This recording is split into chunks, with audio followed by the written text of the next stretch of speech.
Belize, wake up, Belize. Another day is here. Wake up, Belize, wake up, Belize. We gotta keep.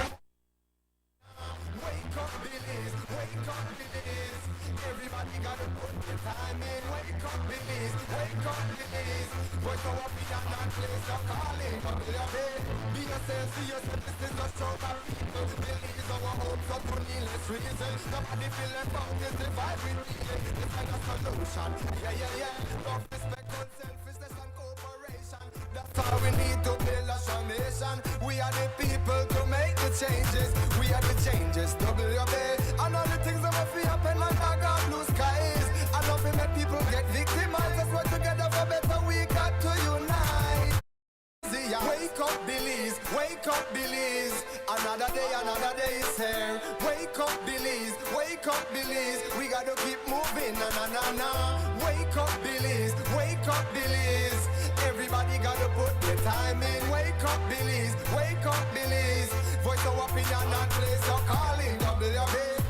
Get up, make every day count. Don't waste it, people. Do your part, play a role, get where you need to. You can tune in from work or in your vehicle. If you got a problem, pick up the phone. Why wait till the time? Calling is a show with no matter even if you're at home. Just call in. WB.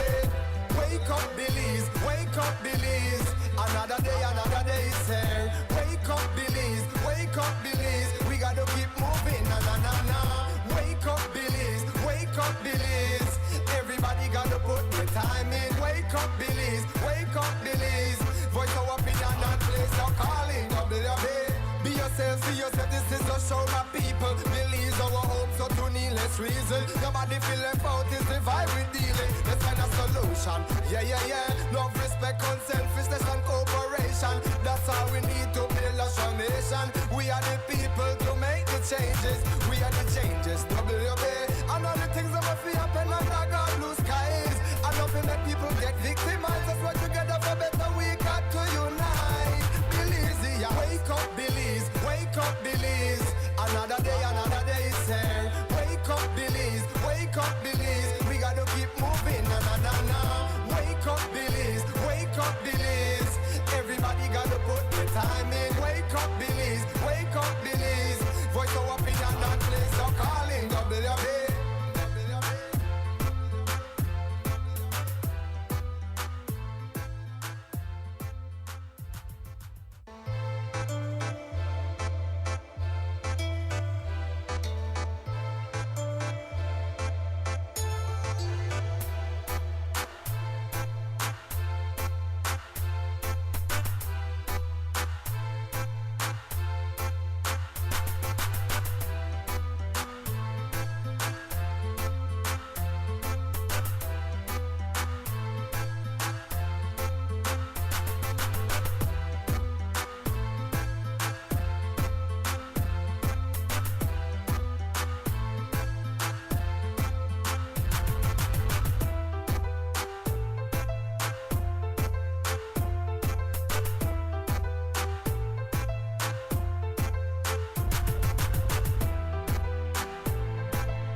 is WUB Wake Up Belize Morning Vibes on a Friday morning, the 9th day of May 2025.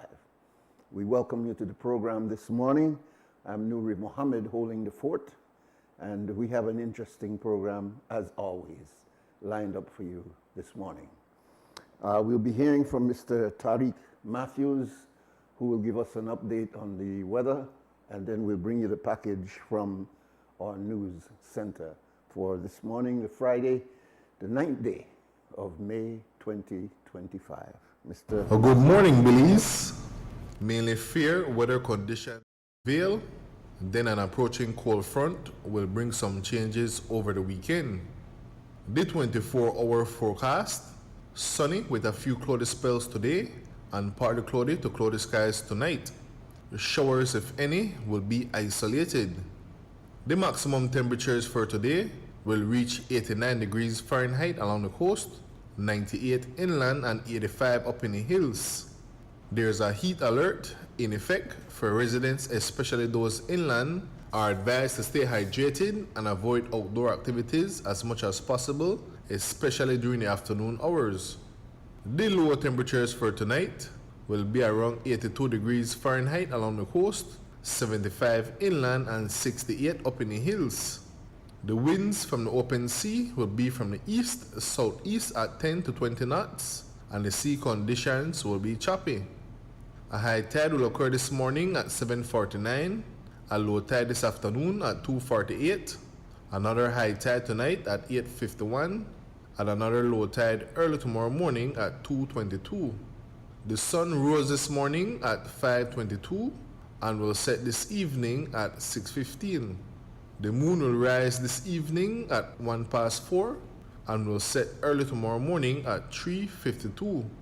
In the fire risk forecast, the risk for forest or bushfires will be high, especially over northern and central areas. In the sargassum forecast, satellite imagery and surface observations continue to show large quantities of sargassum over our area, and this is expected to continue for the next several days. The outlook for Saturday and Saturday night: skies will be cloudy at times, showers or thunderstorms will be mostly isolated, then an increase in cloudiness along with shower activity is expected over the country late Saturday evening and night as a cold front approaches the country. For a review of our forecast and other products, please visit our website at nms.gov.bz. With that, we end this morning's forecast from the Belize National Met Service. The first private radio in Belize since 1989, Creme FM presents the news. Informative, accurate, current information, local, regional, and international news, weather and sports. And now, the news.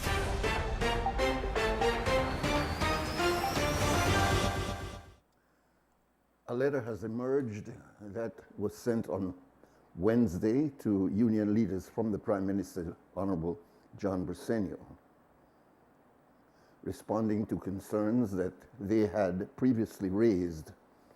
In the letter, the Prime Minister assured the leaders that, quote, "I have advised Cabinet that Deputy Prime Minister Cordell Hyde, along with Ministers Francis Fonseca, Oscar Requena, Henry Charles Usher, and Minister of State Chris Coye will represent Cabinet in discussions with you to seek resolutions to the issues that you have raised in your letter.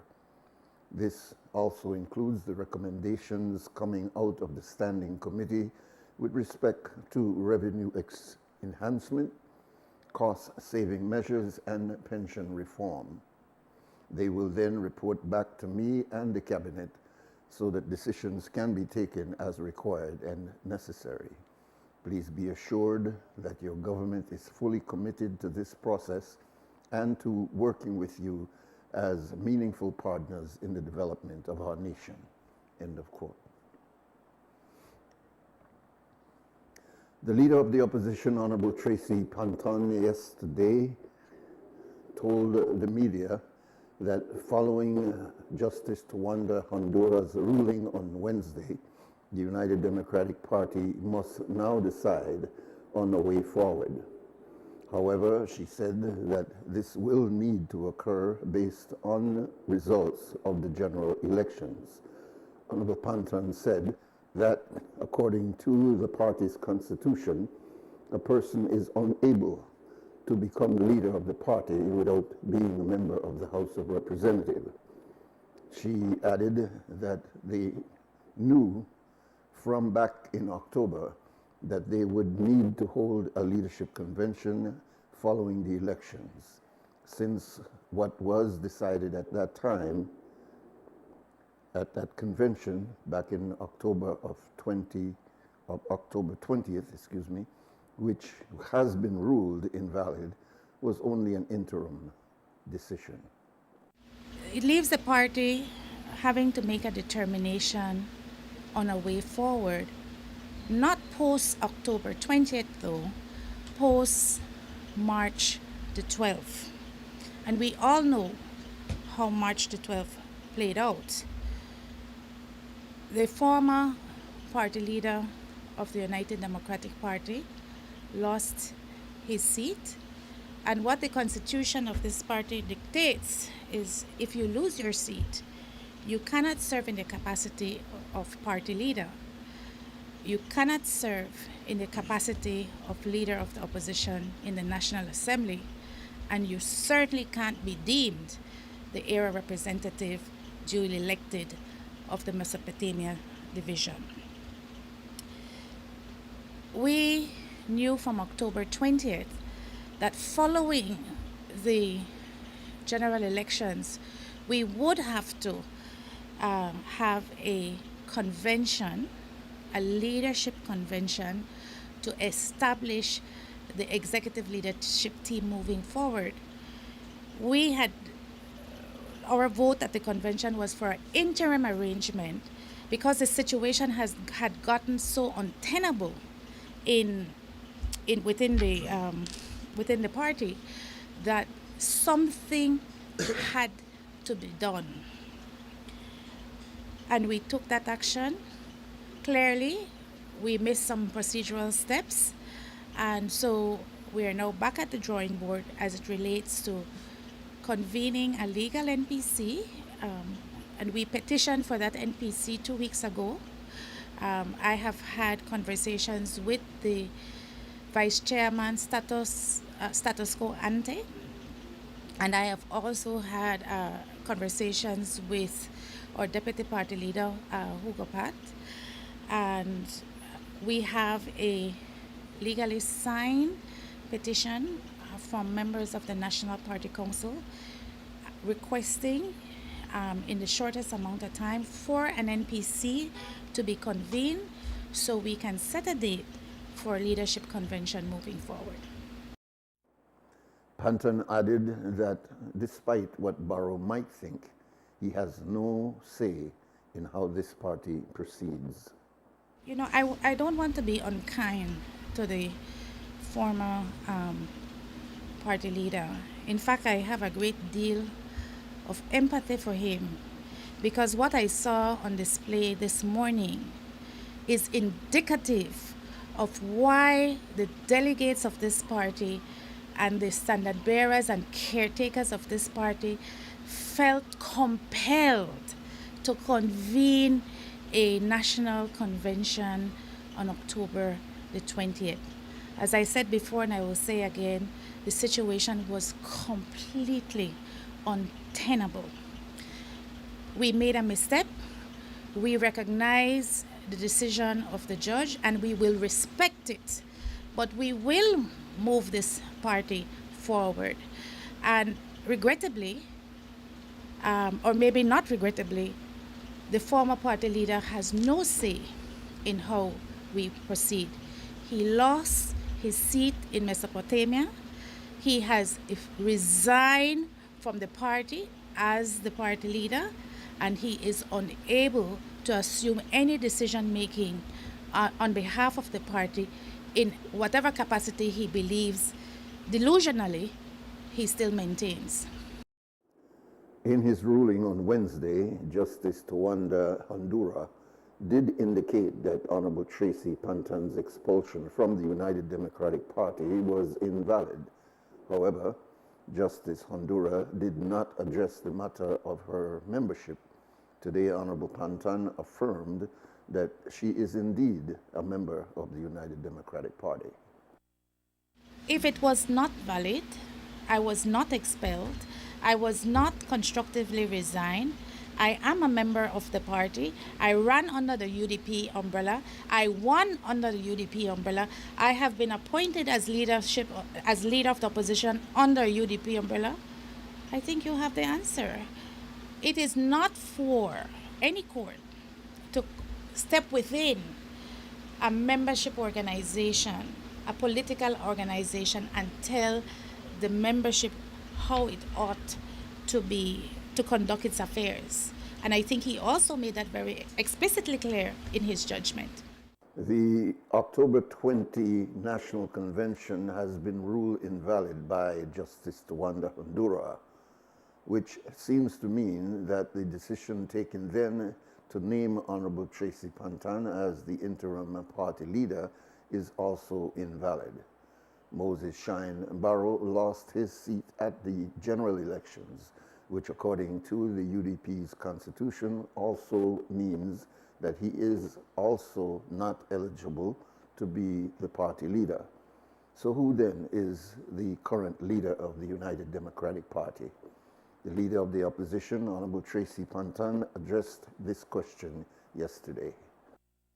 Well, I think the leadership will be determined when we have a leadership convention. In the absence of a leader, the deputy leader is asked to take on some of those responsibilities. In the absence of a chair, the vice chair is asked to take on those responsibilities. But there is no leader of the United Democratic per se. There is a first deputy leader and a second deputy leader who will step into that role until a leader has been determined. The constitution of the party says that in order to serve in the capacity of leader of the United Democratic Party, you would have had to win your seat. And we know that the former leader was third in a three-man race. So there is no way he can legally and constitutionally serve as leader of the United Democratic Party. All right, that's our news package for this morning, the 9th day of May 2025. There's a news update coming up around 12 o'clock, right after the morning stew, another one at 3 o'clock, and a full news broadcast at 5:15 on CREM Radio. Here on XTV, we bring you the entire news broadcast, optics and all, at 6 o'clock this evening. It's now 10 minutes to 7 o'clock. We'll take a short break. We have a guest coming in, but we have enough time to open the phone lines when we get back. The first private radio in Belize since 1989. The news. Informative, accurate, current information, local, regional, and international news, weather and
All right, welcome back. This is WUB, Wake Up Belize Morning Vibes. I'm Nuri Muhammad on the Friday morning crew of WUB, the most listened to, and I want to congratulate Sister Yaya, who has been doing an amazing job holding over for Mose Hyde. She's been doing a splendid job in interviews and interaction with the public and maintaining the image of WUB, which is, while it is a morning show like other morning shows, in the sense that we come on in the mornings, there's a dynamism that takes place in this show, perhaps because of its historical relevance in the development of Belize and the fact that this media house, which is really a newspaper, a mandala, a radio, Creme Radio, and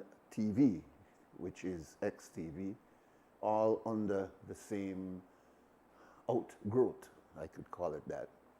And so there's a dynamism here within this media that is unusual in that the other media houses do not share this organic development over the last 50 or 60 years. So we appreciate very much what Sister Yaya has been doing. She's moved from her Sunday review to the dynamism of WUB seamlessly. So congratulations and respect to you, sister. Our number here, and we do have a guest coming in as soon as we can hook him up on the Zoom. Our numbers here is 280-5848.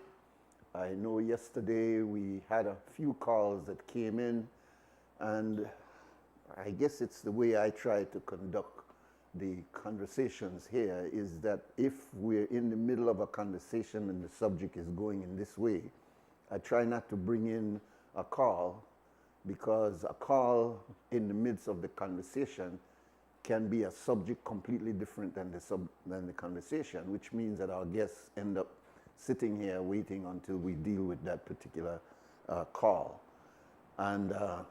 And so sometimes people want to call, people want to make their points, and it's not necessarily on the subject, and so we have to kind of delay them.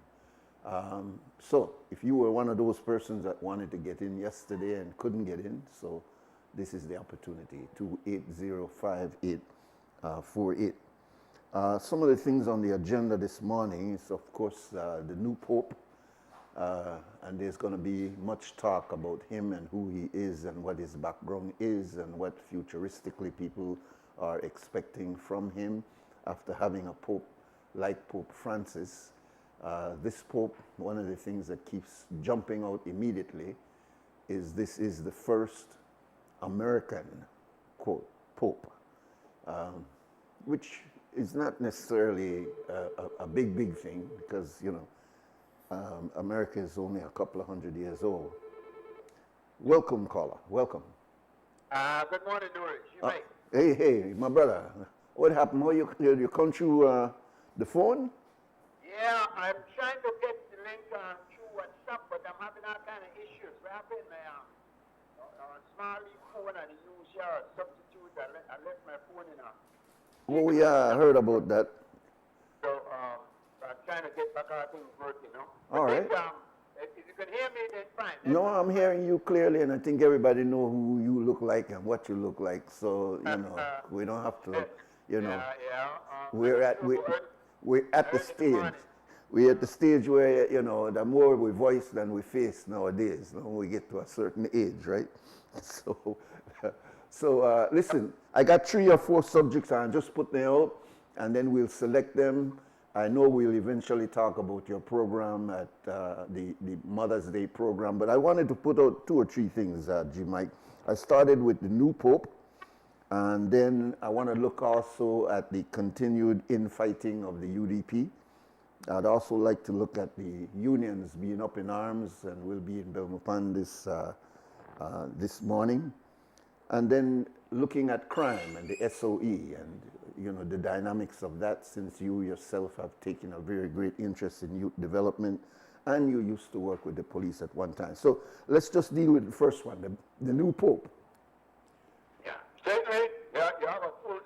Yeah. The new Pope, I find it ironic that the White House put out a picture of Donald Trump as the Pope. And then, here we go, electing an American as the Pope. And at this point, America has not proven to be the most moral and ethical. I'm taking what I'm seeing, and now I'm also on bullish syndrome. But listen, let's see what the Pope says. Let's hear what he says. I believe you posted his first words were peace unto you. I would hope that he will speak on to the genocide that's occurring and condemn the unfair situations in the world. Now, there are different areas, and people like to put that, oh, look at Sudan, this one is suffer here, here to here. But at the end of the day, I think the most glaring thing in our face right now, that many maimed children, and we think of Mother's Day coming up, and my God, I can't imagine the mothers in that place having to deal with the loss of their children. So, the new Pope will have to show me something, though, you know, have to, but I will be looking for it, you know.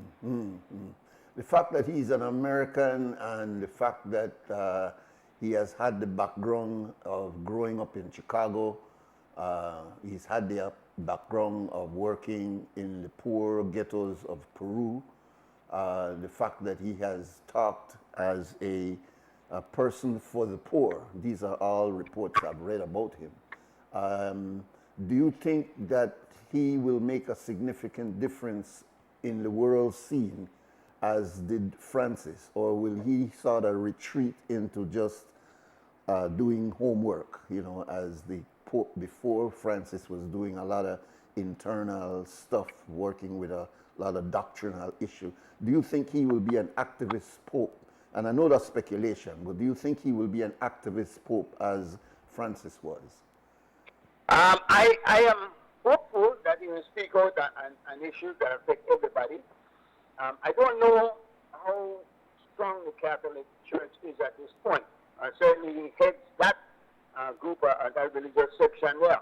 So I don't know how influential the church is at this point. I mean, we pass and we look in the doors and mostly empty, except on Christmas and certain occasions. So I am hoping, though, that the few that he can influence, he will influence in a fair, positive way.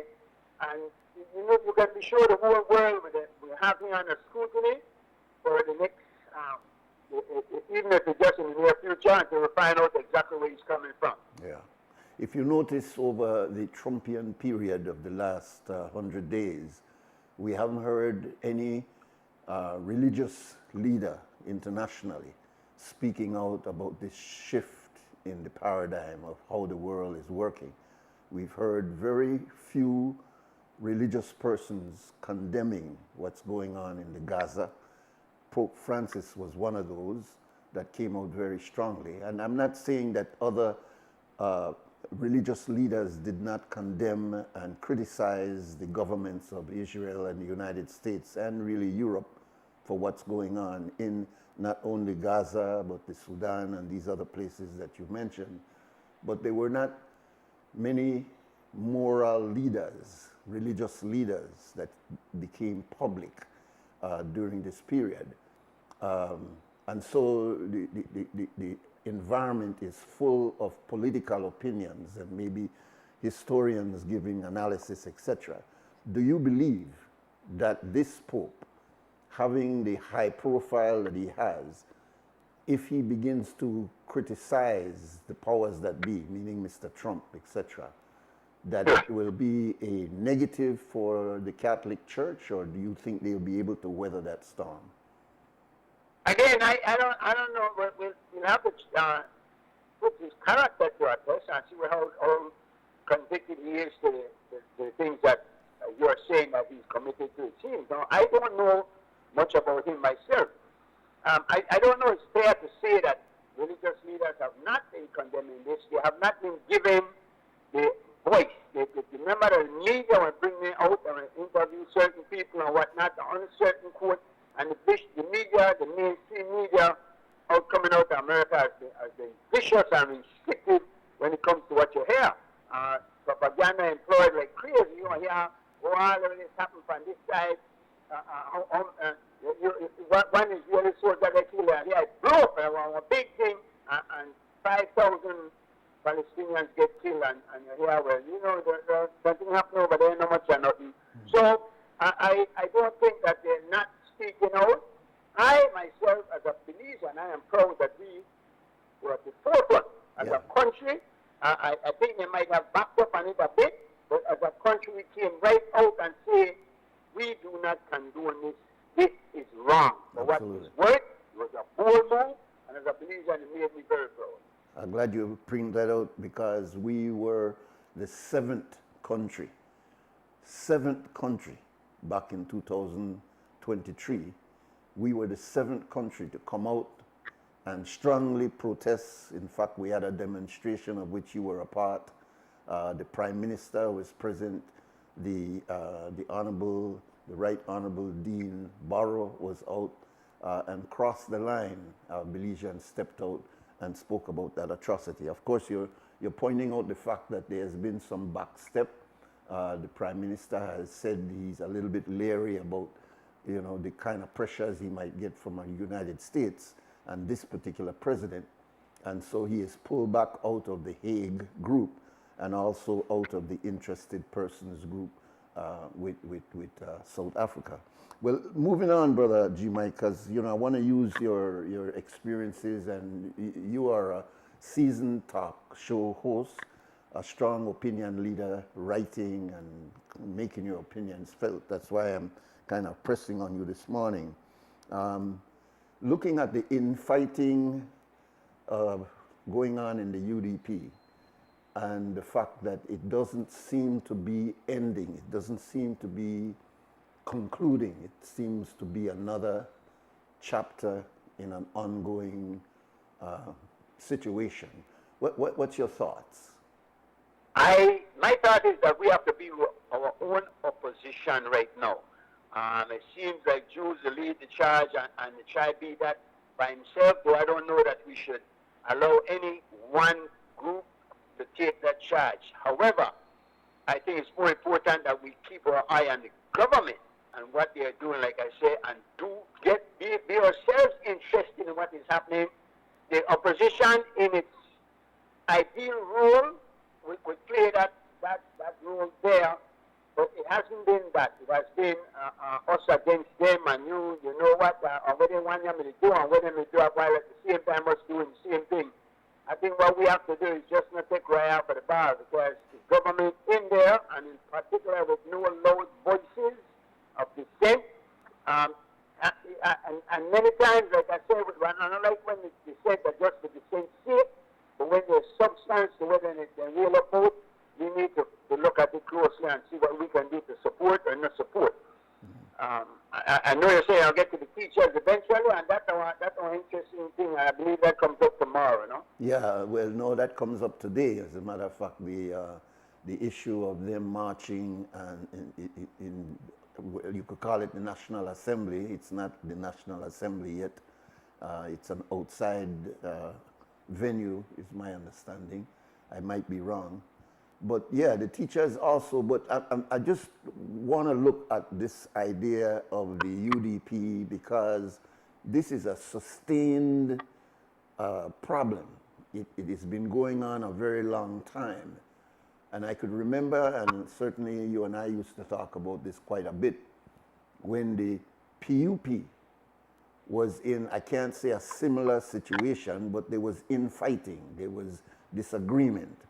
It's amazing how some of the persons today that are cozy up with one another were in fact political enemies and saying certain things about each other during the time that the PUP was going through its own internal problems.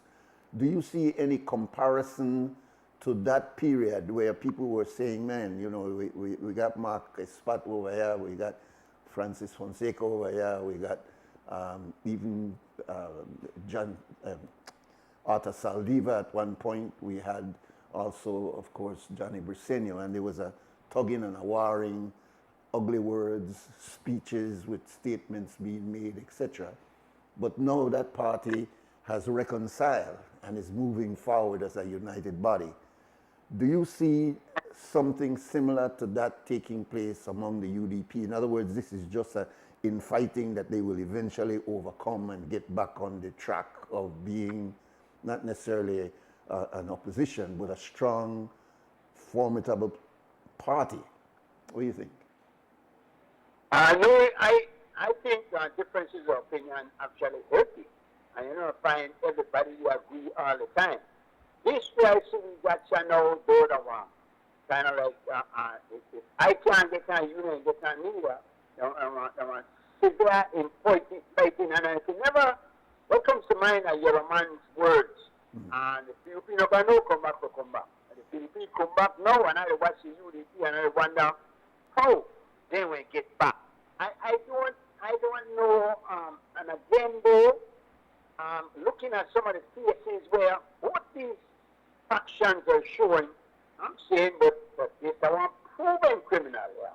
These are not the kind of people where you could push front of the division and just say, oh, I hear it, yes, I read you, and we're going with that. I think we're going a little past that, not far enough, but I think there are more critical thinkers among our clan, no? And more people willing to step up and say something.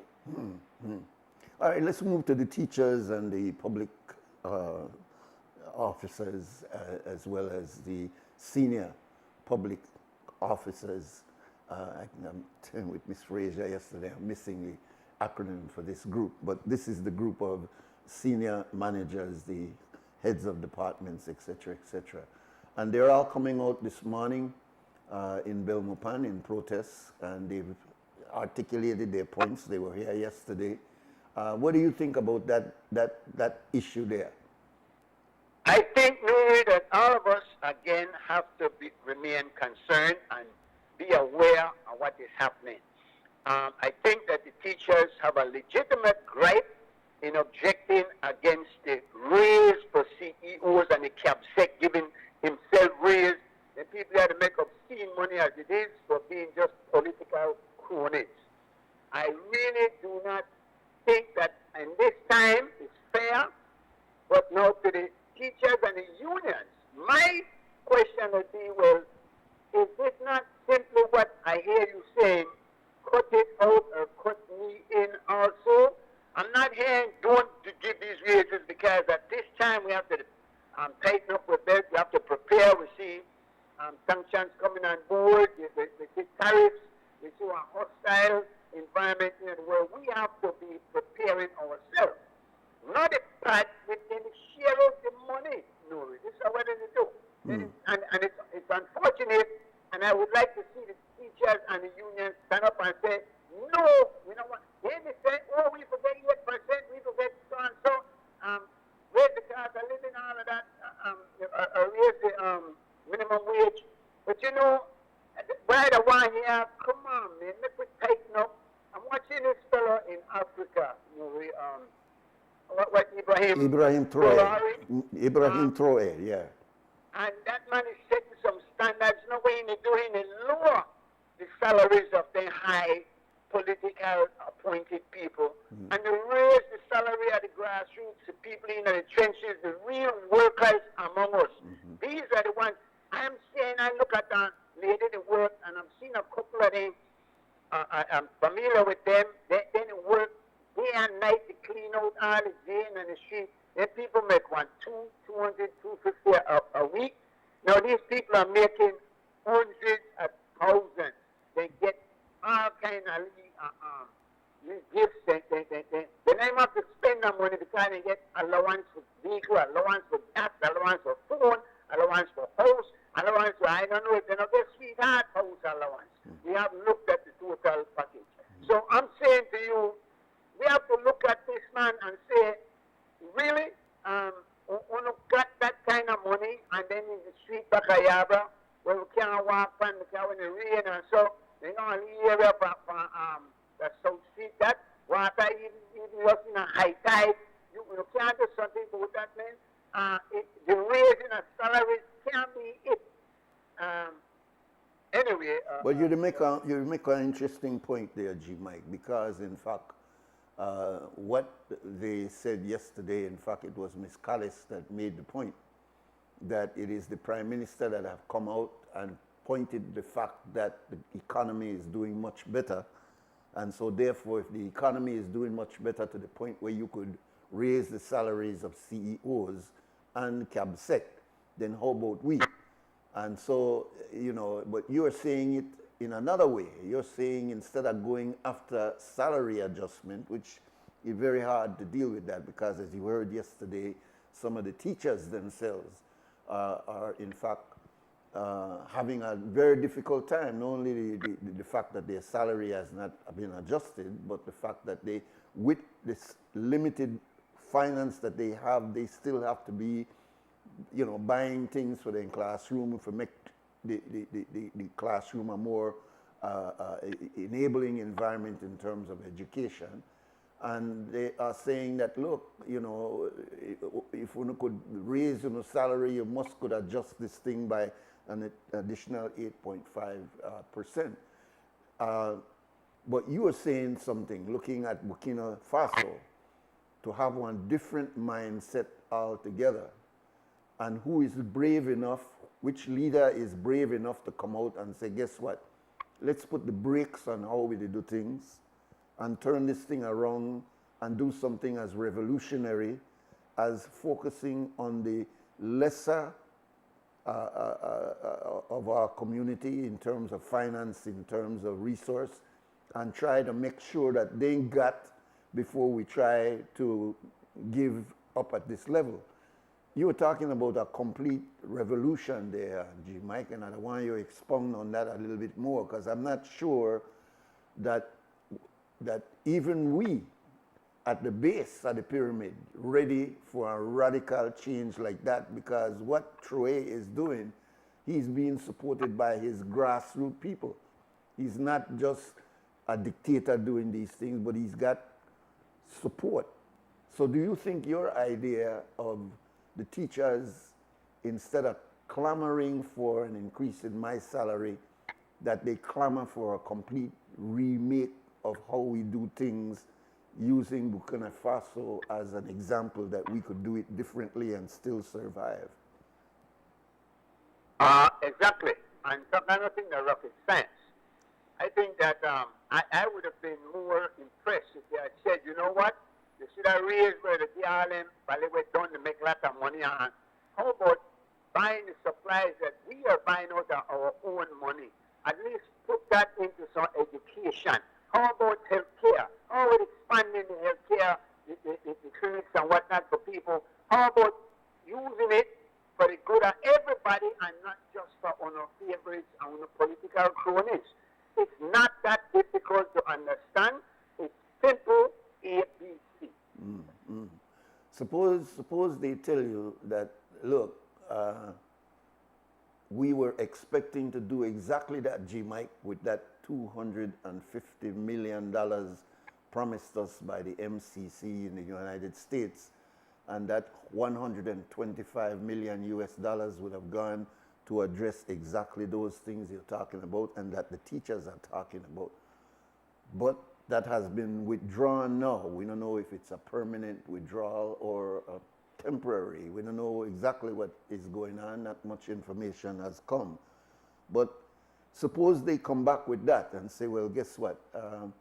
We may undo that, but the money we may undo it will get pulled back. And so maybe in that $250 million, we may also do something about your salary and capacitating your classrooms, etc., but then take the money from we. What about that excuse? Well, I don't see that as an excuse at all. I stupidness, because you're telling me now, then you're showing me what is your priority.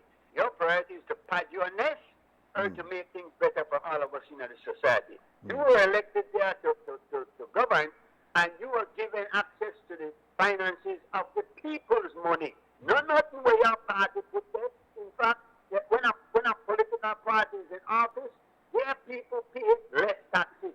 Their people get more benefits out of the all already. So not for you, they're for the people of this country.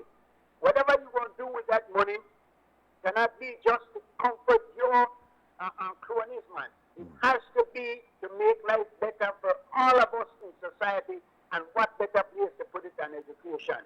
We are falling woefully in that department, and you know, if you leave it the money when it's about, no one make that bigger, no one be the panacea to solve it, but at least it will help, man. Just consider it. That's all I'm saying. Well, let's move on to crime, my brother. You used to work in the police department, so you could speak as an insider to a large extent. The crime situation, and you know, we've had so many conversations, but make we see if we could make some headway here. You and I have talked, and we've had disagreements in regards to the approach to dealing with the issue of crime. But I think what we did agree on is that instead of just interdiction and just suppression, that we ought to be putting enough in rehabilitation and trying to change the condition that produces the crime or the criminal as we see him in Belize. Now there's another SOE that has been called. Let me get your opinion firstly on that, and the crime situation, as he's claimed, is out of control. I believe the emphasis has to be more on prevention than on cure. When you get to the point where we discuss here with SOE and bring back the death penalty and all of that, I think we're the cat out of the bag. What we need to look at proper parenting. Some of the people where they think, you know, they go to school. The fact that they not got enough resources at the school to properly educate the children, that's a part of the issues I think we need to look at. And that's why all of this conversation we will have basically tie in, you know, the same way. Because we can't be wasting our resources in areas where only a few people profit and benefit. We have to put our resources where we do the most good. As far as the crime situation, I think also that we blow it out of proportion. Because, you know, all over the world, people are committing crime and committing murders and all of that. We in Belize tend to blow everything out. Oops, like the worst thing will happen and then condemn the whole country for it. I hear people abroad are saying things like, oh, Belize gone to dance, no, Belize done. We can't go back to Belize. Most of them come and go straight to Key and afraid for Belize City. So the problems happen over there too, everywhere. I'm saying we need to start accentuate the positives and just eliminate the negatives as best we can with programs, with approach, whatever is necessary to make these criminals understand the society now allow it, man. Okay? But then you have to open the opportunities, and we come down now to the program. Kind of know how much time you got, how much time you give it, but I really want to talk about our program at the child. I'll give you a chance to do that, G. Mike. You know, when I make you a promise, I want to fulfill my promise, my brother. But, you know, you are a thinker, a critical thinker. You're very astute when it comes to what's going on in the society. You've been engaged for many, many years. And so when you talked to me this morning, my thought was, well, like I use one opportunity to, you know, pick you up on some of the latest. We're going to take a break. And when we come back, we're going to focus on Mother's Day program that you want to advertise. That good? Yeah. I'll buy a couple of credits, you know. No, man. I'll buy a few credits, you know, right? All right, okay. We'll take the break. Actually, if you want, you can call back because we're trying to get you with the Zoom, right?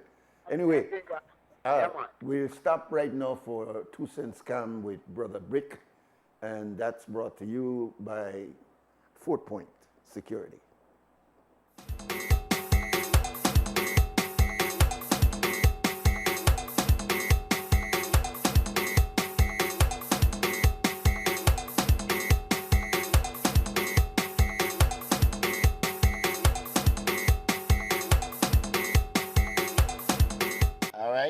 You're watching WB. This is XTV and 4 Point Security. Big up on yourself for being our #1 sponsor. Big up Friday. Let's go find out the people and big up. Yeah. Pick up Agatha Pickney, you know, straight business, you know. Don't say it. Bobby King, Car Wash, big up the Dread, Checkered Box, and big up Billy's. Big up to XTV, big up to myself, big up to all the big man there. We're trying to make positive steps in your life. You know, big up Brick, big up me home boy there. We're trying to do positivity. And I say big up on yourself here. My old lady, Agnes Tunes, big up my old boy. My Canarales, my lady Sherka Humes, the kids them. I dig. I can't call it a name because I don't want to.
Vibes. It's a Friday morning, and we have our guest still online, Brother G. Michael Reed. G. Mike, welcome back again. All right. Listen, let me get off the politics and social development and other things and deal with you personally. You went to Mexico. You were out of Belize for quite a while, out of Belize physically because you were still in Belize, because a lot of people know you through your Facebook and through your other interactions with the public, and they would never know that you were actually in Mexico for some time. But you went there and did a major operation, and then you boastfully put your picture in a Mexican bus and in a Mexican city and all kind of different things like that. So we assume that things went well. Can you bring us up to date with the facts? Yeah, things went well. The operation was successful. Nuri have been plagued with arthritis, terminal rheumatoid. I think it's osteo that has affected some major limbs and the joints. I've had the 2 knees replaced. I've had the 2 hips replaced twice over each one. Wow. And this last one was a restructuring of the left hip that had gone out of place and was causing some serious pain and also possibility that could have been fatal. Wow. But now, because, we've seen you in wheelchair, we've seen you with crutches. What's your status of walking now? Well, I am walking gingerly. A friend of mine says side to side, but they certainly on limps now, but the therapist is telling me if I stay with she could probably have me walking. But what she's giving me are exercises that I believe I could try to do them on my own for much less expense, no? So are you saying that she married to you and that's the basis on which you want to get cured? Clear that up for me. If you stay with she, then you are right. I mean, I don't know how to interpret that. If that was the case, I'd attend with her all the time, indeed. But no, that's not the case. It's a matter of you have to have sessions, and each session costs money and whatnot. So I kind of wait the. And she's in Mexico City, right? That would be in Mexico City. She lives there. She doesn't speak English. That would require also a translator.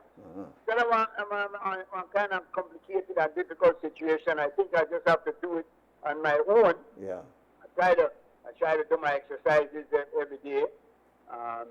Not similar exercise, but you see the boat. So I'm all right. Yeah. One of the things that's good about this personal aspect of your life, G. Mike, is that a lot of people are suffering from a variety of ailments. I think pain, physical pain, has become a major reality in a lot of people's lives. And some people are even saying that as a result of that vaccine that we took some years ago, that this is the fallout of the vaccine, and now you're finding a lot of people with joint pain and this pain and that pain and back pain and etc.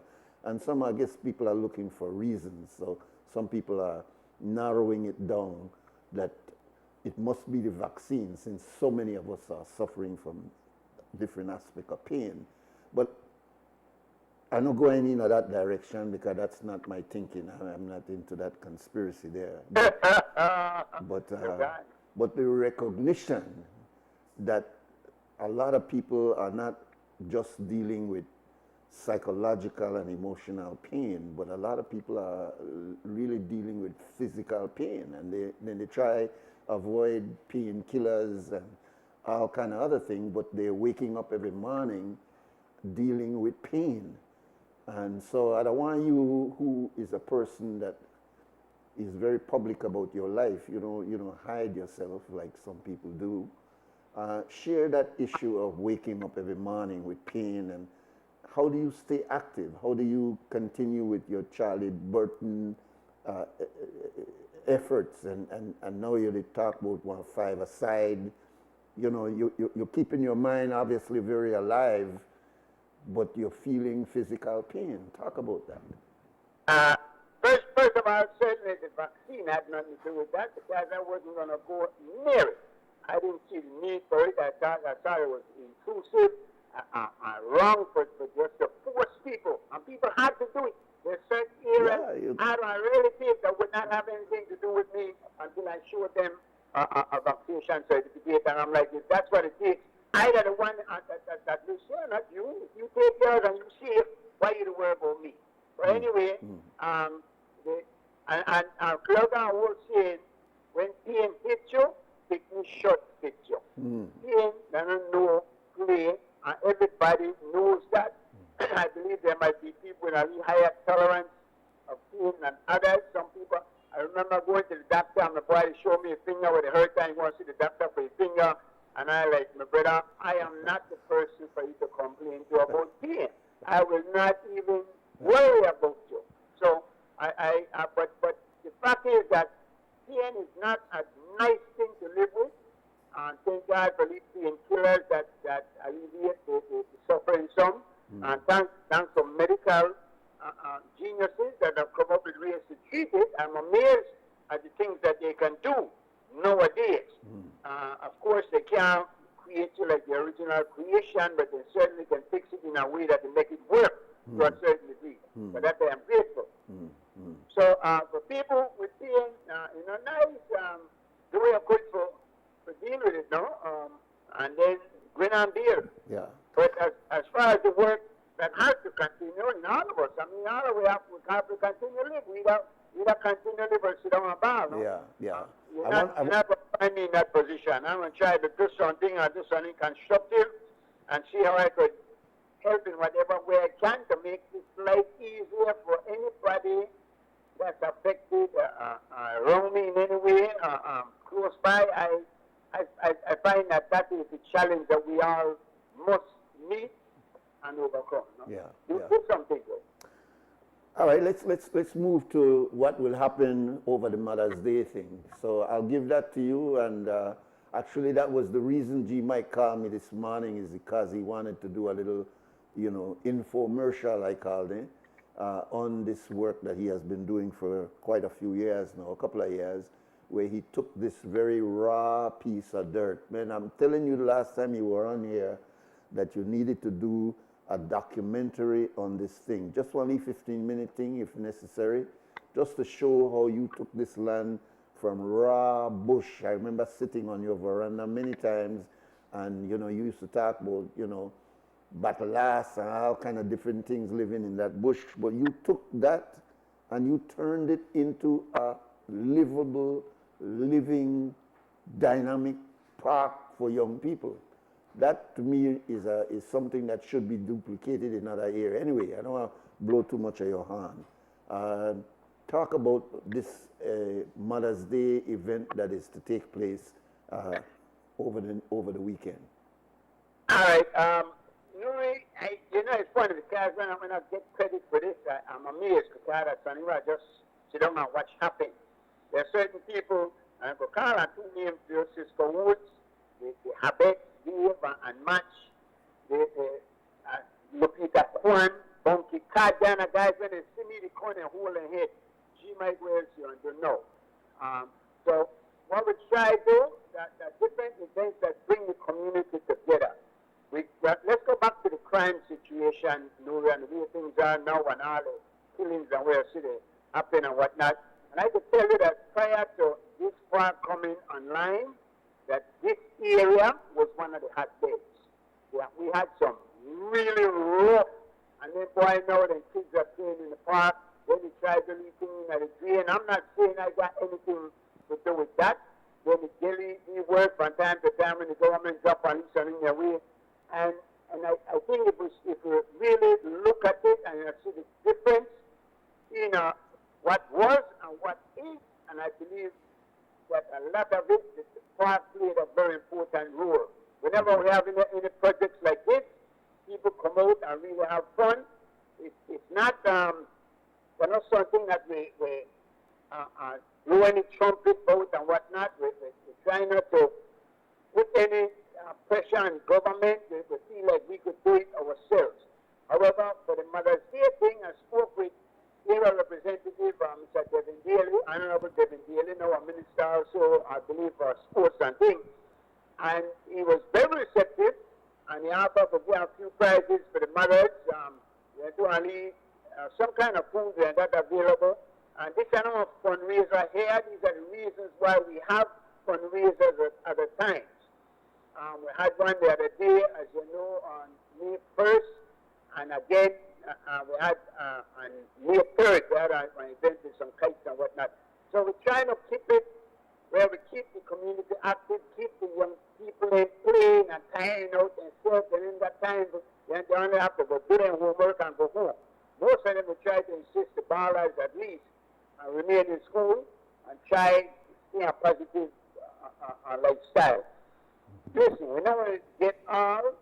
I don't know if we get enough for hell about, but if we could get a couple of these kids pointed in a direction that could help them throughout their whole life, then it will be an effort worth giving. Yeah. So this Mother's Day, we just doing a celebration for the mothers of the area. We welcome, we're doing raffling and whatnot, and we're going to football 5-a-side lineup.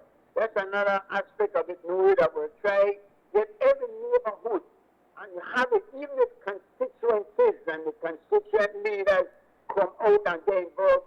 You got open lots, man. You got places where you can make lead parks to begin and play. Put promote lead programs that keep them active. Give them a little incentive from time to time, because what we try to a lot of time I dig in a package, and try to come up with a little incentive as prize and whatnot. We want to thank also for the bring from the diaspora, Vanessa and Jenkins, then people, every time we reach out and say, we want to do something, this time we never had time to reach out to anybody, but when we could, we go to God and make a celebration to the mothers that day. Yeah.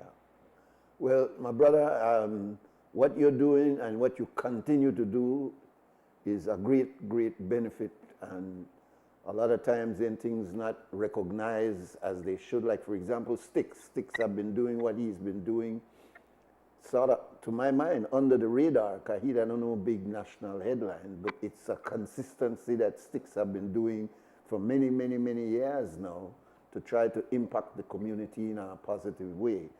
And I see your effort, not exactly like that, but that effort to try to do community initiatives rather than say, with the wait for government, if you put in some money, I want to do the work. You know, no, sometimes you just have to go out and do it on your own. I think Sticks has been running that Days of Healing without any kind of government input, and you're doing something very similar. There's no subvention coming to you and saying, gee, Mike, I want you to do this over a period of time, even though I would not have a problem with that. I would not have any problem if the Human Development Department recognizes the fact that what you're doing in that area has an impact on those young people and in fact on that neighborhood, and therefore you should receive not a payment, but at least the wherewithal to make sure that these things happen 3, 4, 5 times a year. And I say the same thing in terms of Sticks. So I congratulate you for what you keep doing, my brother. I mean that sincerely. You have not sat down as a result of your physical ailments and say, well, boy, I retire, I just want to write and stay on the computer. No, you've gotten out there and tried to coordinate and try to make something happen. Thank you very much, G. Mike. And I'll give you a last few words, my brother. Well, again, there are people to thank. There are lots of people in the area who come out and make it happen. That's why we Davis right there in the area, who comes out, a couple of other people that make it happen. So they're not a one-man show, and I think what I want to see more than even accolades and any kind of reward, I would want to see it duplicated in other areas. And I want to see other people get involved and then make us see what we could do for rescue some of them young people and give them something to do, because they're like one ball of energy with no direction, then they go all over the place. They don't know. We have to show them. This generation that we are must do what we can to make the load easier to bear on the next generation. Give me any direction. That's all we do. All right, thanks a lot for your time, Nuri. All right, Have a nice day. You too. And to all the mothers out there, happy Mother's Day. The ones in the Gibnut Street area around this about, stop in, man. I'm not going to need something. What time is this event, by the way? Where they are all day, but most things will start from like midday, right? Where the niches has promised to help her with Galley Entertainment, so Kenny G might be out there blasting again on that day. And certainly the football, 5-a-side will happen, and we got a squad. We take on any comers. We no play for no goals. Have a nice day, guys. All right, my brother, good. It's 11 minutes now to 8 o'clock. We'll take our break, and we expect our next guest a little bit after 8 o'clock.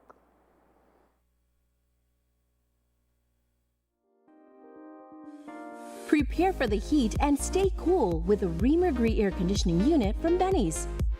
Choose the right BTU unit size for your bedroom or living room and enjoy complete comfort. You can also save money with an inverter unit that is energy efficient. When the heat is on, stay cool and comfortable with an affordable, dependable AC unit from Ream or Gree. Available at Benny's. Quality and savings.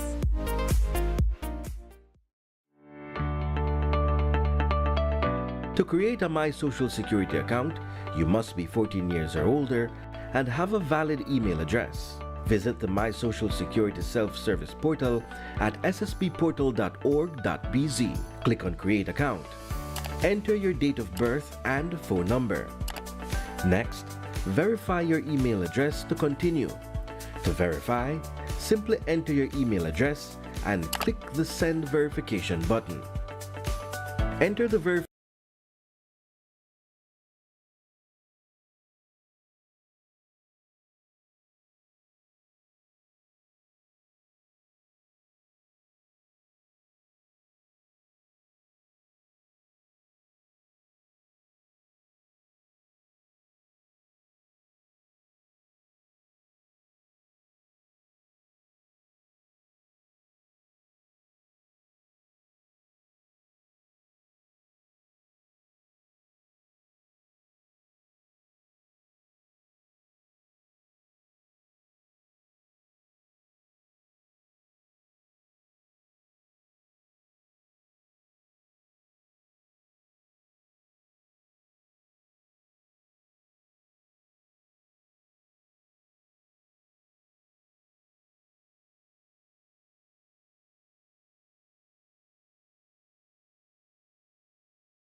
All right, welcome back. This is WUB Wake Up Belize Morning Vibes. And this Sunday is celebrated or will be celebrated as Mother's Day. Some of us believe that every day should be Mother's Day when you understand how important mothers are, not just in birthing us and weaning us and raising us, but you never lose that importance and connection with your mother. And mothers are extremely important. So that commercial day for mother really is just an American thing. Really, Mother's Day is something that should be every day. We've invited a mother to be our next guest, and she is an outstanding Belizean, Miss Lucia Ellis. She lives in the Cayo district, and we're hoping that bringing her across by Zoom this morning will work out for us. Are you there, sister? Yeah. I can hear in the background, but I'm not hearing her, Alexi. Not yet. Yeah. Okay. So we're working on it. All right. Very good. Yeah, we wanted to bring on our sister, and we will bring her on, to talk about child rearing, the important skill that a mother must have. There are many mothers who don't have that skill, and there are reasons why some young women don't raise up with understanding the skill of child rearing. They could have the child, they could feed the child, they could take care of the child, they could love the child, but rearing a child is a different science and skill altogether, because you're looking at the future and what kind of circumstance that child will be faced with. So I think you're on now, sister. Yes, I think so, Brother Nuri. Good morning. Good morning. Welcome, welcome. Good. Yeah, very. You look splendid. So thank you very much for being here with us. As I had said to you, we wanted to touch on the area of child rearing, but we wanted to kind of go outside of the box. And most of the time we're congratulating, and we're particularly mothers, we're saying, oh, let's bubble up how beautiful you are and how much you've contributed. But then I want to look at the other side about responsibility. And there is a section in the Bible that says that a wise child maketh a glad father, but a foolish child is the heaviness of its mother, meaning that the first one that is our teacher is in fact our mothers. Can mothers take any responsibility for the breakdown that we see in certain areas of our community? Yes, Brother Nuri, good morning, and good morning, Good morning. listeners. Good morning. It's a tough question, but we need to be realistic. Yes, mothers have been credited for doing wonderful things, but at the same time, because we are the nurturers, we are the first contact that the child has with the world, definitely we contribute to the negativity that is happening.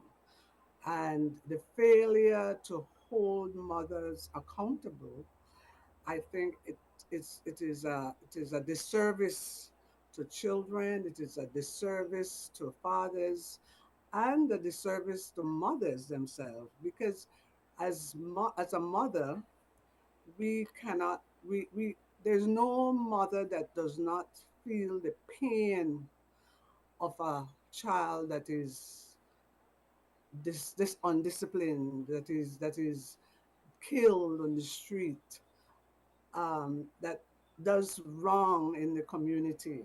How can you not feel that?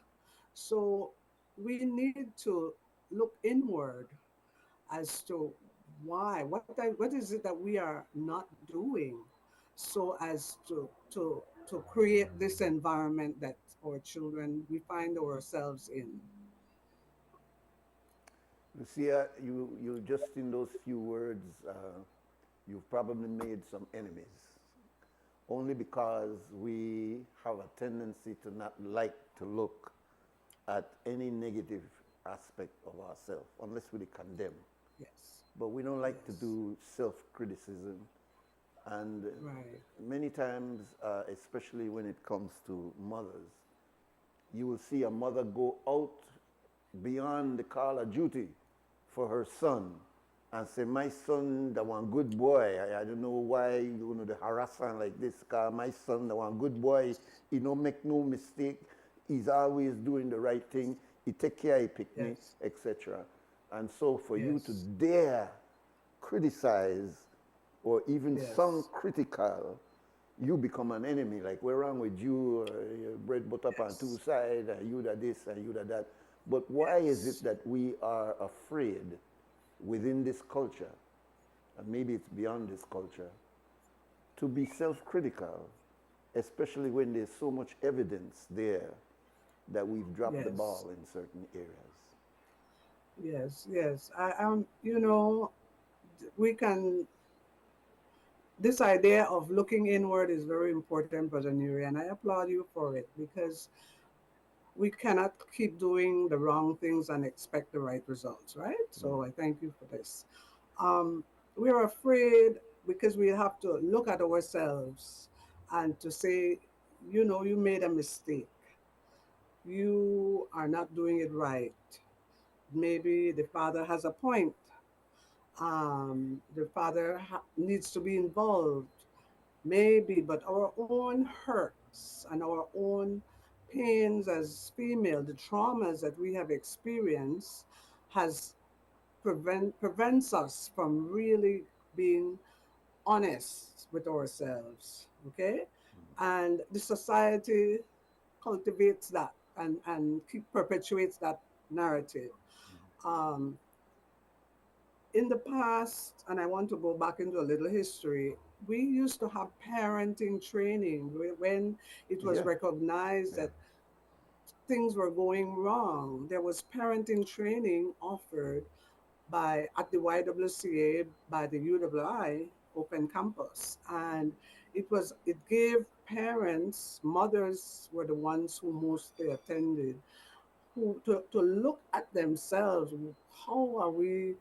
Um, what is the negative what are the negative things we are saying to our boy children especially? Oh, you behave like your daddy. Why you not stop be like your daddy? This, that, those kinds of comments. And what does that do to a child? A boy child. Hmm. You know, think about that. So we were able to reflect and to change the conversation when it comes to discussing fathers, especially in the presence of the boy, in presence of the children, but especially in the presence of their sons, because it will, the cycle would continue. If you keep sending a message to a child of what he is and how that is negative, eventually that will manifest, right? So we need to have more, we have to come back to that space to create those spaces where women safely can discuss what it is to discipline a boy child. How do we engage other males in the community? Because there are good men in our society. There are good men, but they are reluctant to speak out or to say anything because they get attacked. Okay, and they don't see the returns. I have the benefit. My uncle, I'll speak about him. Simon Sampson is a lawyer. He's a criminal lawyer. I have been at his home when early day something happened during the night, and a mother comes to his door, knocks, Mr. Sampson, and he comes out and he's having a conversation with the mother. And he never do it, Mr. Sampson. He never do it. They never hear that this one, the other one. So already they're in a defense mode and they were not there. You understand? So, of course, he has his own way of handling situations like that. But my point is, when will we be truthful about our situation? Why not? Because eventually, the one difficulty leads to another. One wrongdoing leads to another if it is not corrected. That child who is being defended as a 20, 30, 40-year old may have been doing something wrong from early primary school but was not corrected, right? Children bring things home from school that don't belong to them, and they are not told to take it back. I did not buy that for you. Take it back to that child. You know? Yeah. This is something that we have to nip things in the bud from very early. So where then do we start with this, Lucia? Because the, the, the cow done out of the fence, and exactly. you know, we can't, so to speak, pull that cow back in at the fence. But clearly these principles of how we are raised the child is something that is missing. And this is not, you know, because I don't want to give the impression that we try to suggest that all is wrong and all our boys in a bad shape, all our children in a bad shape, and therefore we got nothing but bad mothers. That is not the point we're making. Clearly, that is not the case, because we're not a criminal society. We don't, despite what people like say about the South Side, everybody down here, they're not criminals. And all black people are not criminals. So this is a bad thing to start off with for somebody in Corozal, for example, and say, oh, then they talk about Belize City, that I know we up here. Or somebody in PG to be saying, oh, then they talk about the city, they know they talk about we. So this is not a generalized statement that we're trying to make, but we're trying to recognize on this celebrative period of Mother's Day that yes, there's a lot of good that we have seen, but there are also some negative, and should we accept the responsibility for those negatives, and it goes again back to mothers. But it also goes back to fathers, because a lot of women will tell you that the breakdown started with the man who promised but didn't fulfill his promise, who said he was a man, but when it came time to put up as a man, he never showed up as a man. And sometimes her behavior towards her children is a result of the frustration that she's going through with this man. And sometimes you don't want to left the man, you want to keep the man close, even though the man is a stress to her, but that stress comes off on the children. Many of us don't see these things unless we're doing work, social work in the schools, or people, one of the other people areas where we're seeing the result of people's background. In other words, if I see you to go on a certain way, I shouldn't just act as though this is something from today. It must have something to do with what is causing you to behave that way. And so that is the context in which we're talking about mothers. If you notice, I'm backtracking to try to make sure people don't come to the conclusion that, oh, all they wanted to bash mothers and talk about mothers in a negative way this morning. No, we're really trying to use the experience of this woman who has been in the field as an educator, as a writer, as a creator, has been doing all of these things for all the years that she's done, to give us some pointers for young mothers who are listening, or mothers who are just uninformed, to hear you and to be able to benefit from the knowledge that you're sharing. So I have to put all of that out there, because we are a funny society, right? You know, I started to get textbook, lad, man, how you come down for a woman like that, you know. Anyway, let's going back to the I subject. appreciate that. I Yeah. appreciate that because I have been told, oh, your bread peanut butter and two side. Well, my dad was involved with Yeah. Cabela. So, You don't but know. no, I come from the school of hard knocks, Yes, just like yes. every other woman in our I remember society. Mr. You Godsman. know? I remember Mr. Godsman, real strict man, and your mother likewise. Yes, But to give the thanks. reality is we are facing next to a crisis situation in Belize. And I'm not suggesting that things is all bad as some naysayers come out and, oh, the sky is falling down. I am not one of those. I am not one of those who believe that, oh, Belize is crime ridden and, oh, they should have one year SOE. I'm not a believer in that. I know that there is a much good out there for us to mine that good to apply it to what is Yes. not good.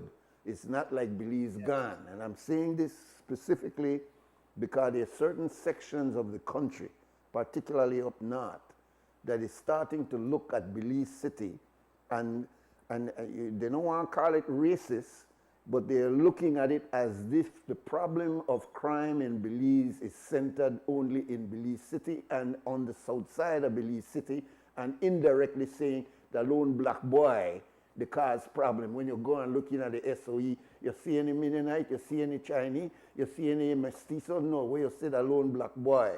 So the conclusion that some people are coming to is that we got one black boy problem, we got one crime problem among black boy. And by extension, if the black boy then stay so, make we look for their ma, because their ma raised them. You see the reality of what I'm saying, sister? Yes, yes, brother Nuri. Yes.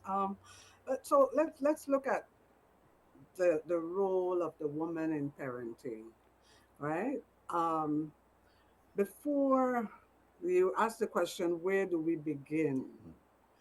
The whole issue, the whole question of getting into a relationship with finding a partner, do we need guidance in with that, so that at least we're not going to rule out all the ills that can happen, all the negative things that can happen, but we can learn how to communicate and learn how to um, what it is that we have in common and how do we want to approach this whole thing called parenting, right? Before we get into that position, because there are, I mean, a lot of the situations in my role as a counselor, males and females, they go into a panic whenever a pregnancy is identified, results from a relationship. So how do we prepare the male and the female for those that reality? Okay, that we are not prepared. We just get together, get intimate, bam, pregnancy happen, and bam, you have to start to deal with that. And that is, it's not rocket science. We know that it is going to happen. Man and woman get together, babies will result. So we can prepare for that eventuality. So let us be proactive. Let us do parenting training to the young people. I have some youth that reminded me of when I was teaching. I gave them an egg. Take this egg home and take care of this raw egg. Take care of it and bring it back every day. Bring it to school. Take care of it, and that will give you an idea of how fragile a child is and how much you need to nurture a child. Male and female, boys and girls were given this. Some of them partnered and they shared in the caring of this egg, right? you know, so they got, as adults now, they have their children, they're smiling with laughing at me at how I prepared them, But it sounds like a funny activity, No, but it's it interesting. gets to the psyche of the Yeah, youth yeah, that this is not play. yeah. This requires some discipline. This requires some being conscientious. This requires love, Yeah.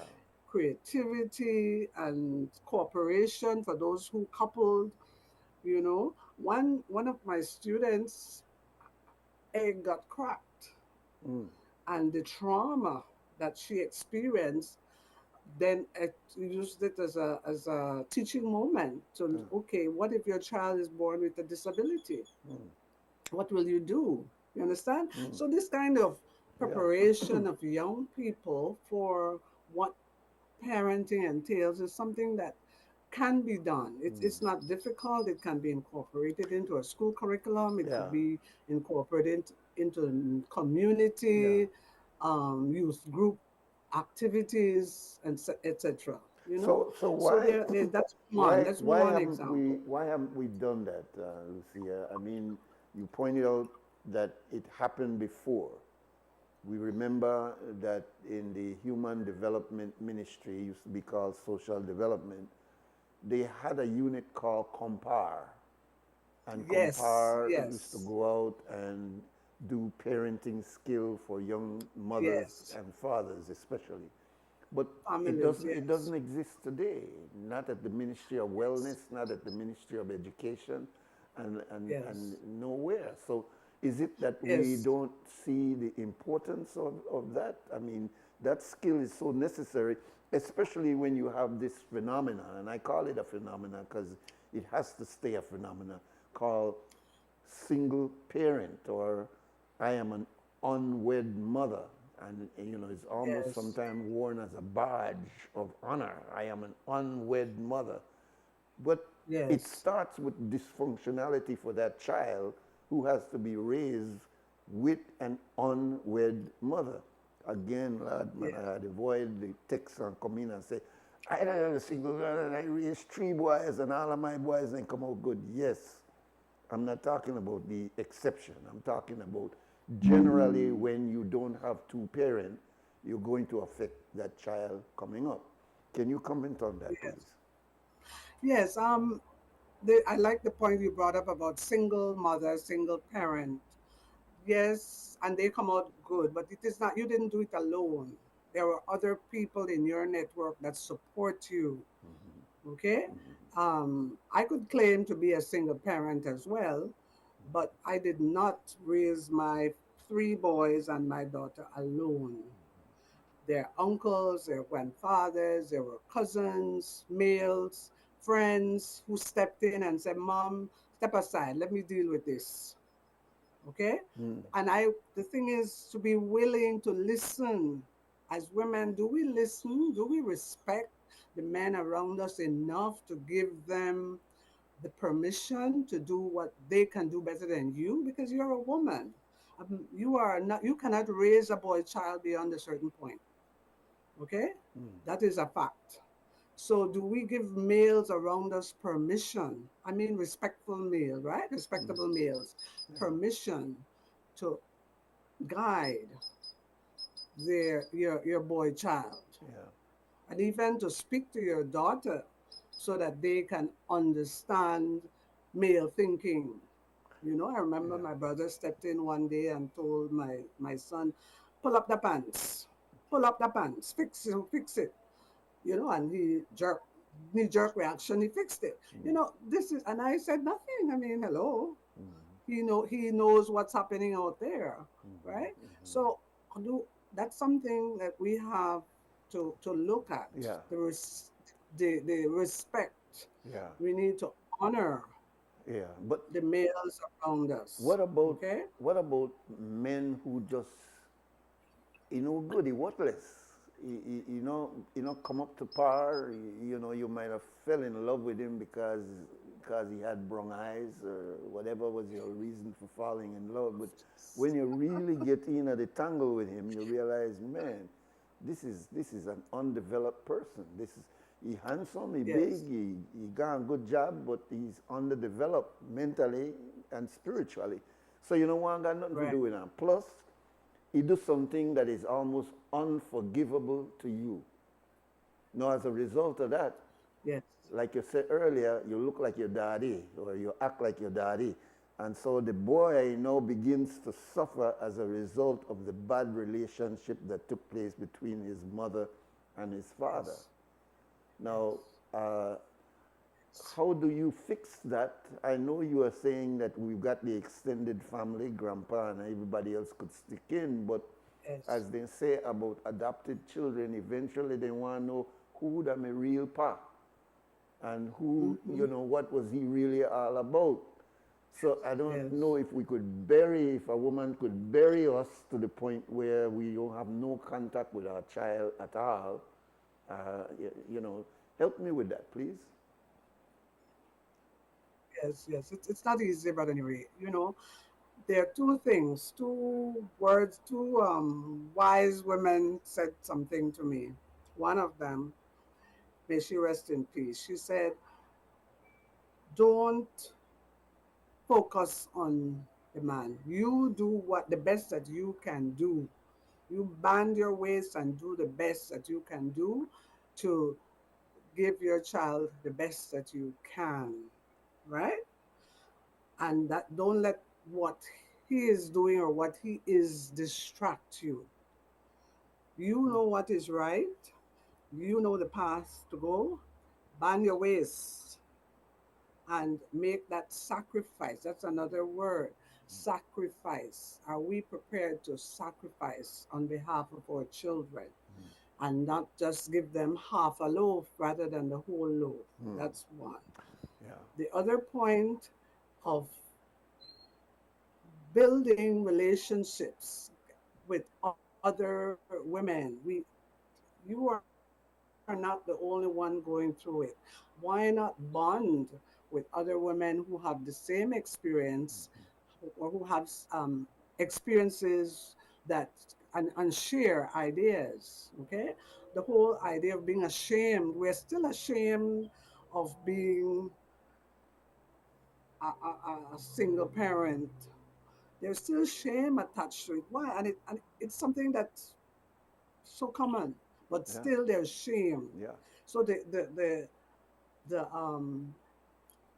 acceptance of one situation gets hampered if with that because of that shame. So we have to heal from those hurts. There are spaces for it. There are retreats, talking with other women, praying is something that we don't seem to do enough of. Yeah. Okay, praying and getting strength from an outer force from a, you know, so that to get guidance, Yes, indeed. right? Indeed. All is not lost. I agree with you. Yeah. But we can lose ourselves if we don't focus on what the task is at hand.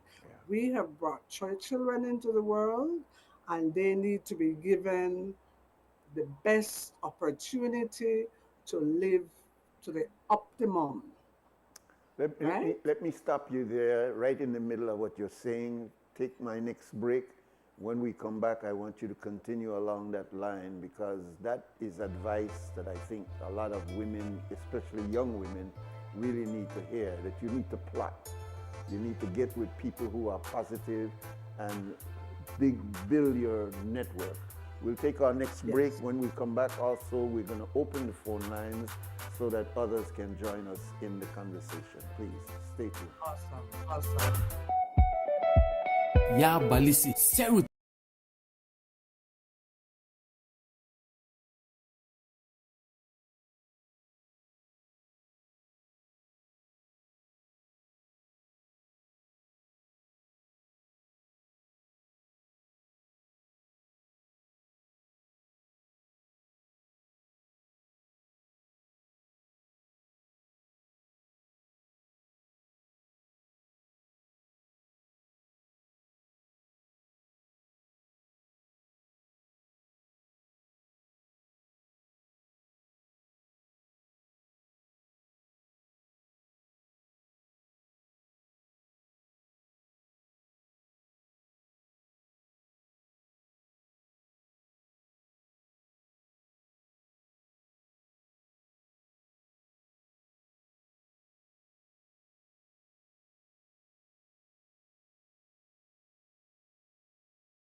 All right, welcome back. This is WUB, Wake Up Belize Morning Vibes. It's a Friday morning, and my guest is Miss Lucia Ellis. She's in the Cayo area, and we have pretty good connection, sister. I'm glad. Yes, yes, give thanks. Yeah. Our number here, and we'll open the phone lines in case you want to join the conversation. We're talking about women and mothers and raising children instead of just bringing them up. We're raising them. We're making sure that they have certain of what they need as they grow up. So our number here is 280-5848 if you want to join and make a comment or a question to Miss Lucia, or if you want to make a comment in general. 280-5848. Now you were talking about two things.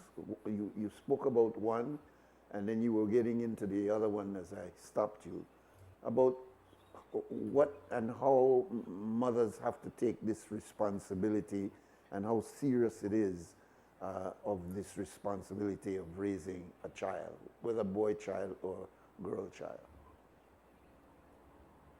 Yes, thank you again. I observe in the school system the attention that parents give children. I might have a call here for you, Lucia. Let's go to the phone. Welcome, Sure. welcome, caller. Yes. Greetings in the name of Allah, God. Yes. Nuri, salam alaikum. Wa alaikum assalam, sir. I also want to thank you for so wonderful Mother's Day program at the correct time. I want to say thanks and greetings of mothers to the lady that is giving the message, the lady from Cairo, Lucy. Yes, Lucy Miss Perez, I think Lucia. you said. Miss Lucia, yes.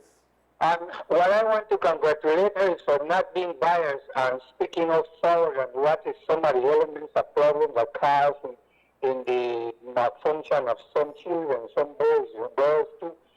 Because like you say, and I 100% agree with that. I would say the same thing if I was a lot of mothers in their love of being mother and maybe in the very lack of knowledge of what it is to be a mother, to raise a child, they allow children to do a lot of things because of the love they say, but then eventually that they don't realize that will turn against them because, like remember they will say, a turn tiger.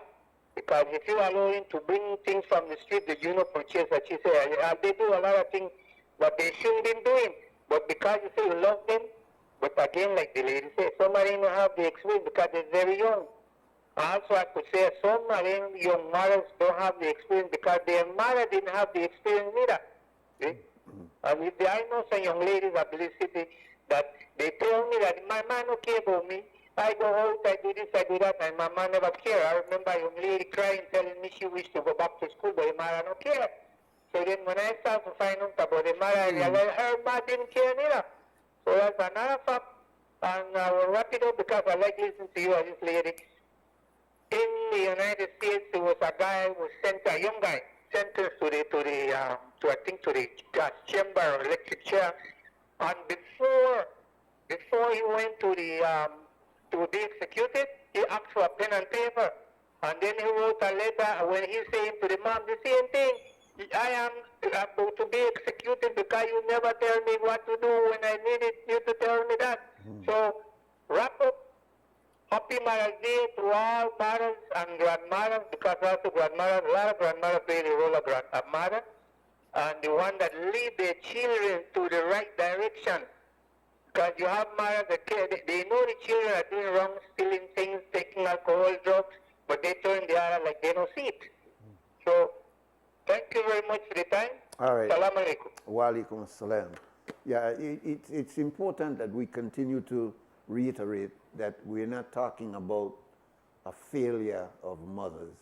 We're talking about a need to ask ourselves the question when we see so many of these young boys especially falling through the cracks. And we need to also recognize that if the subject is turned from mother to father, there's probably, when it comes to boys, even greater responsibility on some of these deadbeat dads who impregnate women and maybe impregnate 2, 3 women, and then they're on the boast about I got one cross the Cayo and I got one Orange Walk and I got one down the PG, as though that is a badge of honor when they're not even taken care of and not even in the life of that particular child. And so it's not a bashing woman type of conversation this morning, but just looking at this delicate responsibility that our mothers have and acknowledging that mostly good mothers. It's just, we just need to acknowledge the downside of it. And thank you very much, Sister Lucia, because as I said, many would not come on and have that or this kind of conversation simply because they would consider it like we bash mothers or we're talking dumb and talking bad about mothers. So please continue. Right. Yes. Just to say what did I told myself when I began to have children. I made several choices so as to in my effort to being a good parent, right? One, I had opportunities to go away to study um, while my children were small, and I said no, I won't do that. Not because I didn't want to advance my career, but I had observed what happened to children whose parents had gone to study and left them with grandparents or with other relatives, well-meaning relatives, but the children were affected emotionally. Not to say that they didn't bounce back down the road, but any trauma that could be avoided in children, let us minimize it. That was my thinking, right? That's a choice I made, but it may be right or wrong, you decide. But I made that decision, one. Second, I also made a conscious decision for my children to have contact with their dad, even after we separated. Because our conflict was not their conflict with him. The conflict was between him and I, not between him and them. So they needed to have that presence, know who their dad was and figure out for themselves what he is. Let them decide. Again, you don't want to interfere with give them that loyalty. Children who have to decide between two parents, they have torn loyalties. And so it sets them at a disadvantage again. That's an additional trauma. So the more layers of trauma that we can, as mothers, okay, now we are left with the children. We're not stuck with them. We have them, and that's a gift. I saw it as a gift to let me until they decide, okay, I want to move on with my life as an adult or move with their dad. They chose that at a point, okay? So I didn't fight that, right? So, the whole thing of children are not our possession, they are a gift to us. And when you have a gift, when you are given a gift, you treasure that gift, don't you? You take care of it. You give it as much as you can to make sure that it grows and it is precious. And children have a mind of their own and they may make decisions, right? Another aspect of raising children in these days, we have to deal with adult children. Okay. Now, that's another challenge. I have a call for you. You might not be hearing it, but I need to take the call for you. Okay. Welcome, caller. Yes, good morning, Brother Nuri. Good morning, my sister. Yeah, good morning. You're touching my heart. Oh, good. You're really touching my heart. Good. Because in raising kids, I am almost in the same situation with you, being separated from my children's dad. I have the same issue separating from my children's mom. We're with you. Go ahead. It's really hard, you know. Yes, sir. It's really hard. You see, it tells on the children. When your mom is separated from your father, the love from your father is different from the love from the mother. But when we're living together, the love combines and makes a big difference in the child raising up. But when you are separated, you go and spend time with mom, you come spend time with dad. If the child lives with the mom, when he comes back from, or she comes back from her dad, it's you see a little, you know, like it's not working. When she goes with mom and when she comes from mom to dad, it's a complicated thing. But mom, to bring up, you did a good job there and keep it up, and it hurts, but we have to live with it if it happens that way. Thank you. All right then, caller. Thank you. That sounds like a person being affected by this issue. Here's another call. Yes. Welcome, caller. Good morning, Nuri, and good morning. Morning. Lucia. Good morning. Greetings. Yeah, this is Evan Dacus. Oh, yes, brother Evan. Yes, man. Yes, man. Lucia and I go way back, you know. Indeed. Lucia, I want to commend you for the work that you have been doing. And I know that we had worked on a number of projects, especially when I was at the Social Investment Fund. But what I was even more impressed with are those booklets that you had produced. And these are counseling booklets, Brother Nuri. Yes, I'm aware of it. And these booklets, I believe, should be in the school system. Nuri, I can go back to Compa. I can even call a name which I want, who was the coordinator of Compa. Yes. And that program, Nuri, was an attempt to give parents, and particularly first-time parents, some basics in terms of parenting. I would hope and pray that the respective ministries, particularly the Ministry of Human Development and the Ministry of Education, would have a review of those documentation, and if possible, try and revise them and bring them back into the system. Because in my view, I have met a number of people who were exposed to those programs, and they have been able to benefit from them.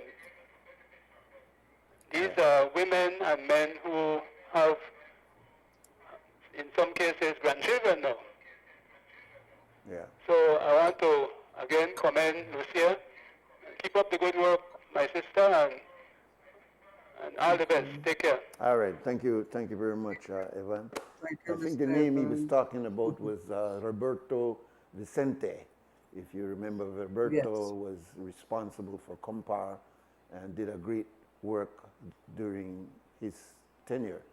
But, you know, the problem is, now look, here he's talking about, and really you talking about, what we used to do, where we saw the positive results of what we were doing.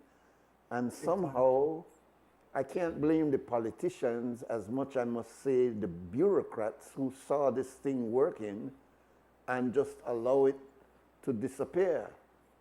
And we have a very similar thing in terms of these intervention programs with these young boys.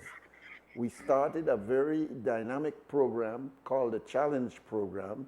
Originally, it was called the National Youth Cadet Service Corps. Very good program. Staffing problems, but not conceptual problems. The staffing problems and the lack of preparation for those who were responsible for it was where the problem was. It wasn't the need for a program or the benefit of such a program for these young boys. And so now, with that being missing, we now have a whole cohort of young boys out there, 13, 14, 15, that are floating in the streets. They cannot be in school because they've dropped out. They can't get into IT vet because they're not qualified. There's no cadet corps or challenge program to deal with them. So they're left to be out there. Who do we blame? Is it the government that we blame, meaning the cabinet? Or is it these bureaucrats who were seeing the benefits of these programs but have not fought to make sure that these programs are brought back, they're capacitated so that we can address this issue with these young boys? What we deal with right now with SOE is some of these young kids of 13, 14, 15 are the ones who are getting in trouble and ending up in the SOE. So how is it that bureaucrats, and I'm not talking about ministers now, they come and go, but a bureaucrat is most time a seasoned person who has been in the system now for 20, 30 years.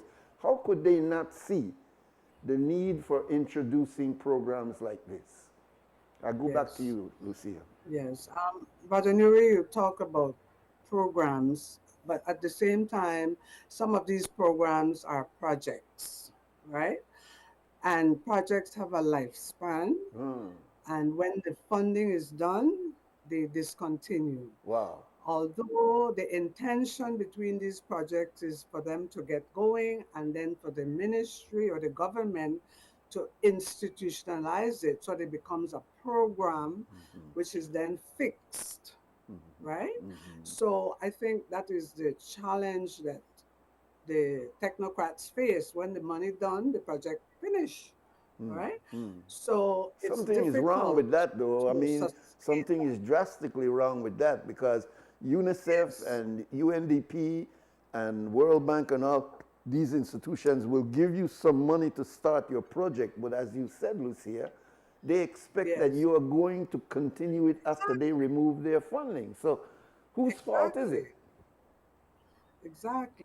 So I think the groundswell needs to start from the communities. If in my village, in our neighborhood, if we see the importance of that kind of program for our community, we need to mobilize and then push for it. Okay?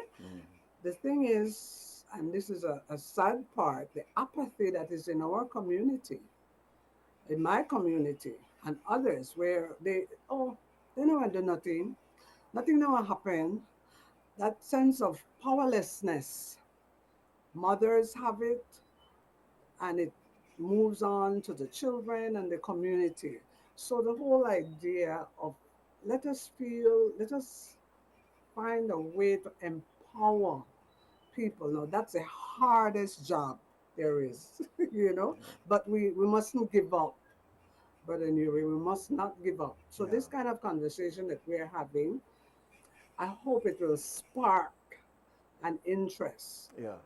Because nobody is successful. Families are not successful just because they say that we're a success. It takes work. It takes discipline. It takes prayer. It takes humility. It takes connection with others, being neighborly, reaching out, sharing, all of those qualities that build character.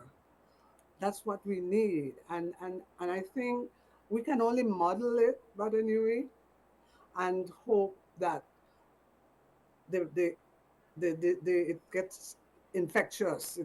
Other people get infected by our drive. Let's hope so. Okay? Let's hope so. Well, listen, let me stop you again.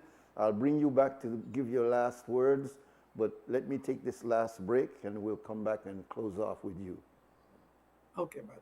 Thank you. You may not get to see me very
into areas that are extreme. It takes a lot of courage to say the things you said today. We tend to be a little bit in denial when it comes to correcting ourselves, myself included. We just have a resistance to change when we know we have to change ourselves first. So I appreciate your coming and speaking as candidly as you did today about a subject that is very, very delicate. Again, I appreciate your having that kind of braveness, because not too many would have accepted to come on and talk as openly as you did this morning. So I want to thank you and give you a last word. I thank you too, Brother Nuri, and your perseverance is to be admired. I also want to reach out to all mothers, wishing them Happy Mother's Day. We do the best that we can, but my challenge to all mothers today is to say to yourself, I will be the best mother I can be. And being a mother does not just mean to your biological children, to everyone around you. That is our nature as women, to nurture, to take care. And it is not a shame, it is not a loss, it is not a put down. You're not less than because you are caring and loving. That is a strength. So be the best mother that you can be to everyone that you meet, even if it means being disciplined, giving the hard truth, pointing out you are wrong. That's what mothering is too. So let's get back on track. Yeah. Get back on track. Good. Right? Yeah. Thank you, Brother Nuri. Thank you also, Sister Lucia. I appreciate you, and I'm sure when Evan called and highlighted your books, I do hope that you will get those reprinted. I hope that this new Minister of Education, and Miss Mejia is still there, Miss Gongora is still there, that they will see the value in your book and reprint it. It's so easy to do. Thank you again. Thank you very much. And we also want to thank G. Mike for his input this morning, also speaking very candidly about his issues, his personal health issues, but he also gave a lot of insights on how he sees things in Belize currently. And of course, I end by reminding everybody that today is the inauguration of the new House of Assembly meeting. This is the first since the election in March, and it is also a time when the three union, the Joint, as they were here yesterday, they will be demonstrating today. And so we should look forward to that and see, let's hope that there's nothing out of the ordinary that takes place there. So we will look to see the results of that protest march likewise. So we want to thank you all for being with us, and we hope to be with you again next week, inshallah. Belizeans, stand strong, and let me thank those who were involved. Hold on, I gotta remember, I'm not thanking Anthony Grant from downstairs, Lexi Bilad upstairs, and Mr. Clifton Lewis all contributed in the background to ensuring that you see and hear what you heard today. So stand strong and stand firm and do the right thing. For now, we gone. Wake up, Belize, wake up, Belize. Another day is here. Wake up, Belize, wake up, Belize. We gotta keep moving, na na na na. Wake up, Belize, wake up, Belize.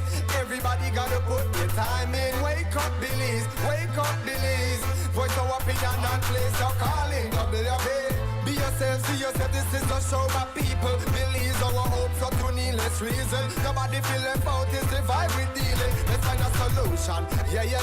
Love, respect, unselfishness and cooperation. That's all we need to build.